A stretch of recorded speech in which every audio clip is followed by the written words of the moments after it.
ক'ব আপুনি? আজি 31তম মিচিং নিমাক কাবাং MMK প্ৰতিষ্ঠা দিৱস। এই দিৱসৰ শুভক্ষণত মই সকলো মিচিং জাতি সকলো শ্ৰেণীলৈকে আৰু সংগ্ৰামী জনগণৰ ৰাইজলৈ মই শুভেচ্ছা জ্ঞাপন কৰিব বিচাৰিছোঁ। আৰু আজি মিচিং নিমাক কাবাঙৰ প্ৰতিষ্ঠা দিৱস শুভক্ষণত এইটো মিচিং নিমাক কাবাং মানে মিচিং সংগ্ৰাম সমিতি। চ' মিচিং জাতি যেতিয়ালৈকে দনি পল জোনবেলি তৰা থাকিব তেতিয়ালৈকে মানৱ জীৱনত সংগ্ৰাম থাকিবই। বিভিন্ন সময়ত বিভিন্ন ধৰণৰ সংগ্ৰামৰ দৃশ্যপট বা সংগ্ৰামৰ কৌশল সলনি হয় আৰু সংগ্ৰাম কেতিয়াও শেষ নহয়। অকল ৰাজপথতেই যে সংগ্ৰাম কৰিব লাগে সেনেকৈ কথা নহয়। মিচিং জাতি সদায় সংগ্ৰাম কৰি আহিছে আৰু অলপ আগতে ক'লেই তেখেতে যে 1983 চনত 1983 জোনাই মুৰকং চেলেক্ট 93 জোনাই মুৰকং চেলেকত গঠিত হৈছিলে। 82ৰ পৰা আমাৰ 6ষ্ঠ অনুসূচীৰ দাবী আৰম্ভ হৈছিলে। চ' মিচিং নিমাক কাবাঙৰ গঠন কৰাৰ মূল উদ্দেশ্যটো হ'ল যে যিসকল লিখিব জানে পঢ়িব জানে সেইসকলৰ কাৰণে টাকা মিচিং কৰিম কাবাং আছে। মহিলাৰ ক্ষেত্ৰত মহিলাৰ সমস্যাবোৰৰ কাৰণে নিমাক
কাৰণে কাম কৰিব, মিচিঙৰ কাৰণে চিন্তা কৰিব, সেনেকা কথা নহয়।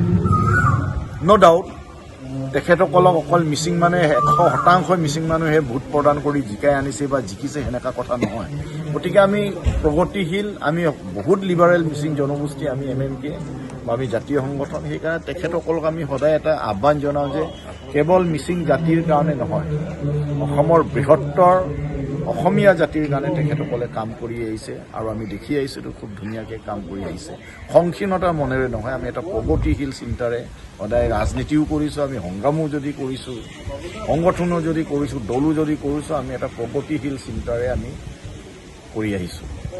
গতিকে সেইসকলক অকল আপোনালোকৰ টিভিবোৰত সদায় ৰণোজ পেগু সেই টাইটেলটো থকাৰ কাৰণে অকল মিচিঙৰ মাজতে সীমাবদ্ধ তালৈ আনিব বিচাৰে। দেখা যায় ভুৱন পেগু মিচিঙৰ হয়, নহয়। তেতিয়াহ'লে গগৈ অকল আহোমৰ নেকি? কোনোবা গগৈ মুখ্যমন্ত্ৰী হ'ব অকল আহোমৰ নেকি? হিমন্ত বিশ্ব শৰ্মা ডাঙৰীয়া শৰ্মা কাৰণেই অকল ব্ৰাহ্মণৰ মুখ্যমন্ত্ৰী হ'ব নেকি? সেই সংকীৰ্ণতাৰ চিন্তাবোৰ বাদ দিব লাগে বুলি ভাবোঁ আৰু আমাৰ ডিক্সনেৰীত সেইবোৰ নাই। ধন্যবাদ।